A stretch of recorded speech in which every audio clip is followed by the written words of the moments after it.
Every family has a secret. Some families even have adoring admirers who want to know everything about them. Over the course of their many generations, the royal family has had its share of mysteries, and more information is always becoming public. Today, we take a look at some of the top dark secrets the royal family is hiding. So, what secrets are we talking about?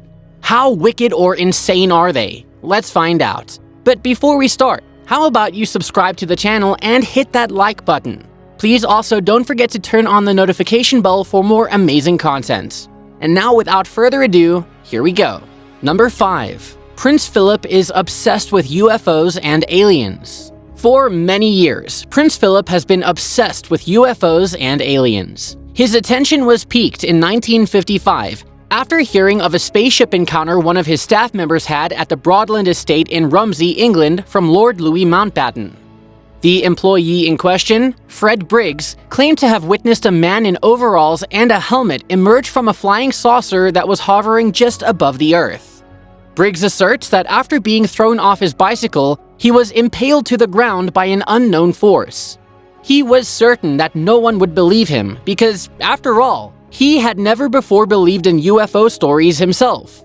Evidently, in Buckingham Palace, Prince Philip keeps track of UFO sightings on a map. There is even a claim that he requested access to top-secret Ministry of Defense reports on UFO sightings. He has been reading about extraterrestrials for years. For instance, he has read The Hult Experience, a book about the 1980 Rendlesham Forest event throughout his 2019 summer. This incident is one of the most well-known UFO sightings in Britain. Several members of the US Air Force at RAF Woodbridge observed lights in the woodland in December of 1980. When they went to investigate, they discovered a triangle-shaped spaceship. They measured the radiation, which demonstrated that there had been something unusual there. Moreover, the radar team saw something passing through their radar sights at a speed of several thousands of miles per hour.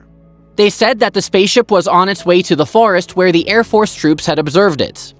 The authorities asserted that the neighboring Orfordness Lighthouse must have been the source of the lights. Nevertheless, it makes sense that Prince Philip would be interested in UFOs because he is such a clever person. Any sane person, in his opinion, should share this curiosity because it is a mystery that has perplexed mankind for a millennium. Number 4. Exiled Cousins. Everyone has at least one relative they aren't really fond of or pleased to see at the annual barbecue. John was the brother of the Queen's mother. Nerissa and Catherine were Queen Elizabeth's first cousins. First cousins who are royals can be both attractive and repulsive. Sadly, they were never truly able to experience what it was like to be a royal family member, as the sisters were labeled imbeciles in the medical jargon of the early 1940s and never truly learned how to talk. Their family supposedly treated them as if they had never existed, after being taken to the now-closed Royal Earlswood Institution for Mental Defects in 1941. Burke's Peerage in the 1963 edition, essentially a family tree chart, listed Nerissa's death in 1940 and Catherine's in 1961. However, they were not at all dead. The account of the sisters' existence wasn't even published until 1987. In reality, it was claimed that Catherine had unfortunately passed away in 2014, whereas Nerissa had truly passed away in 1986. When it was revealed that the royal family allegedly attempted to remove two of its members from their life, a scandal broke out immediately in The Queen's Hidden Cousins, a 2011 documentary. When Earlswood nurses and staff were questioned, they admitted that, to the best of their knowledge, the royal family had never even given the sisters a card, a gift, or a visit. It's awful that none of the family members attended the funeral when Nerissa passed away. Quite sad, right? Number 3. Denouncing the throne. King Edward VIII ascended to the throne immediately after his father died in 1936, but things swiftly changed when he surrendered less than a year later. This is not something that the royal family takes lightly because it was such a tremendous issue right away. It turns out that Wallis Simpson's wife was the one who won his heart. Of course, there was political and societal blowback on his proposal to Simpson. The fact that Edward wed a divorcee didn't sit well with the Church of England.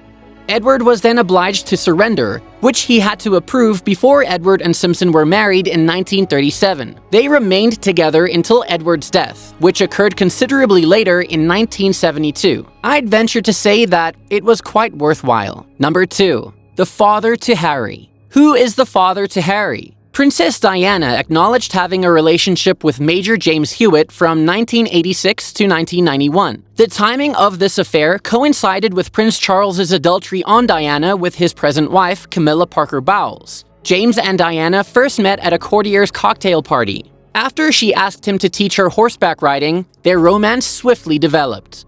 It appears that Diana was the one to start things off, telling him that she loved having him around and that he gave her strength. Since Diana and Charles had separated chambers, James frequently sneaked inside Kensington Palace. He soon started showing up frequently whenever Charles went on vacation. Because he was there so frequently, even Diana's boys William and Harry developed strong feelings for James. Diana's former bodyguard, Ken Wharf, wrote a book titled Diana's Closely Guarded Secret. In the book, Ken referred to James as a womanizer who provided Diana with the love and attention she so desperately craved. He claimed that he could occasionally hear Diana and James conversing at a cabin owned by James's mother. James claims that the two would simply enjoy one another's company while having supper and relaxing. When James was transferred to Germany in 1989, their romance slowed down. Even Diana tried to make some moves to prevent him from having to go before he left to fight in the Gulf War in 1990. James's tone of voice in his letters gave Diana the impression that he was committed to their relationship. When she started to distance herself from him, their relationship ended permanently in 1991. Since their relationship became known, there have been rumors that James Hewitt might be the father to Prince Harry. However, James has refuted these claims. He thought that people were making up stories to sell newspapers. But people tend to comment on how similar Harry's red hair is to that of James. But Ken is quick to point out in his book that Harry actually gets his red hair from Diana's side of the family. Number 1. Incestuous love. The only legitimate grandchild of King George III, Princess Charlotte, died in January of 1820. Prince Albert and Queen Victoria were first cousins.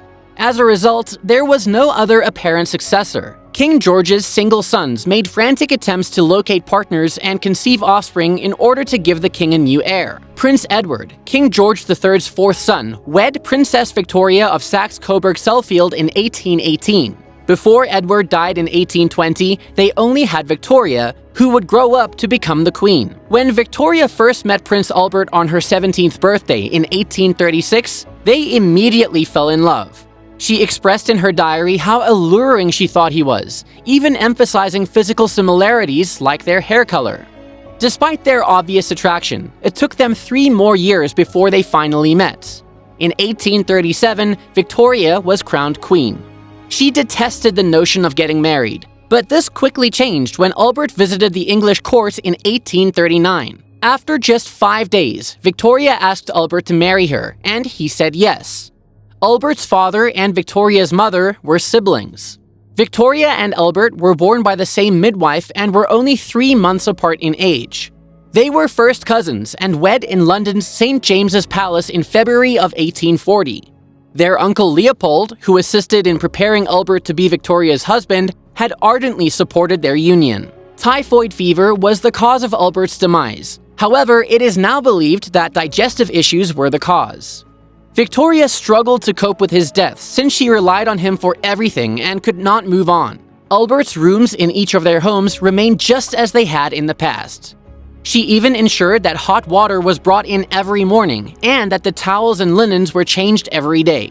She retreated from society and shunned social engagements. Even after Albert went away, it has been claimed that she slept each night next to a picture of him.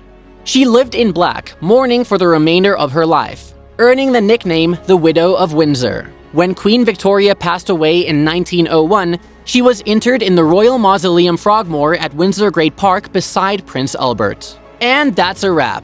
How do you feel about these royal family secrets? Comment below. Let's know what you think. If you liked the video, how about you hit the like button and join us by subscribing and turning on the notification bell to always be updated on new videos. Goodbye and see you again in the next video.